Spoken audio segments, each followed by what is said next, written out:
ჩინეთში პაციენტს მოწყვეტილი ხელის მტევანი წვივზე მიაკერეს და ასე შეუნარჩუნეს. 25 წლის კაცს ქარხანაში მუშაობისას მარჯვენა ხელი საბურხ ჩარხში მოჰყვა და მტევანი მოსწყდა. კიდურის მკლავზე მიკერება შეუძლებელი და სარისკო იყო. პაციენტი ჩვენთან მოყვანისას უკვე 7 საათზე მეტი ხნის დაშავებული იყო. იმ მომენტში ხანგრძლივი და რთული ოპერაციის ჩატარებისთვის მის ორგანიზმს შესაძლოა ვერ გაეძლო. ამიტომ ავირჩიეთ დროებითი გადანერგვის მეთოდი. ეს ბევრად უფრო უსაფრთხო და საიმედო გზაა, რაც მომავალში ხელის ფუნქციის უკეთ აღდგენის საშუალებას იძლევა.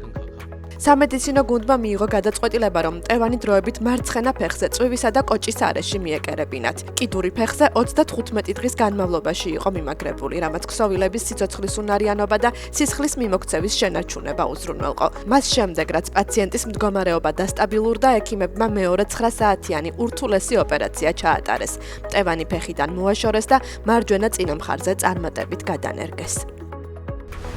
SpaceX-ის რაკეტის 9 ტონიანი სეგმენტი, რომელიც კოსმოსში 1 წლის განმავლობაში უკონტროლოდ გადაადგილდებოდა მთვარის ზედაპირს შეეჯახა. Falcon 9-ის რაკეტამ 2025 წლის 15 იანვარს კეიპ კანავერალიდან მთვარისკენ 2 კერძო საფრენი აპარატი გაუშვა. საქმის შესრულებიდან რამდენიმე საათში რაკეტის ზედა საფეხურებს ბატარეები დაუჯდა. ბოლოს კი ის მძის აქტივობისა და გრავიტაციის ზემოქმედებით მთვარესთან შეჯახების კურსზე აღმოჩნდა. მთვარესის სავარაუდოდ საათში 8700 კილომეტრი სიჩქარით დაეცა.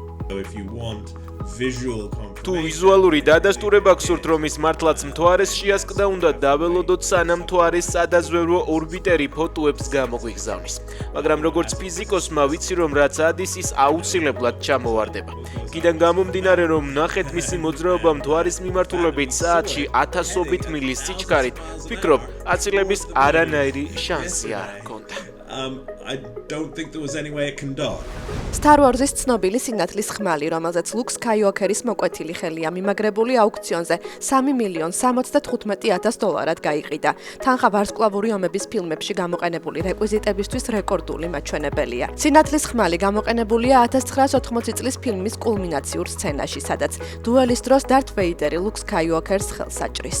ეს არის წარმოუდგენელი რეკვიზიტი, რომელიც სტიუარტ ფრიბორნის გუნდმა პირდაპირ მარკ ჰემილის ხელის ყალიბით შექმნა. მას აქვს ჩაშენებული მექანიზმი, რომელსაც მარკი აწვებოდა.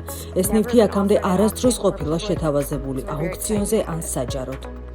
პოლონელმა მოცურავემ ბარტლომეი კუბკოვსკმა ისტორიაში პირველმა შეძლო ბალტიის ზღვის გადაცურვა შვედეთიდან პოლონეთამდე. მან 160 კილომეტრზე მეტი მანძილი დაფარა. კუბკოვსკმა ცურვა შვედეთიდან კასებერგადან დაიწყო და 56 საათის შემდეგ პოლონეთის ჩრდილოეთ სანაპიროზე ამოვიდა. გადაცურვის პროცესში მას არ ეძინა, თან ახლდა მხარდამჭერი გემი, რომელიც საკვებითა და სასმლით ამარაგებდა, თუმცა მოცურავეს მასზე შეხების უფლება არ ჰქონდა. ეს კუბკოვსკის მიერ მარშრუტის დაფარვის მეხუთე მცდელობა იყო. მან ამ აქტით ბავშვთა კიბოს მკურნალობისთვის 715,000 ზლოტზე მეტი შეაგროვა. თანხა ფონდში ისევ ირიცხება.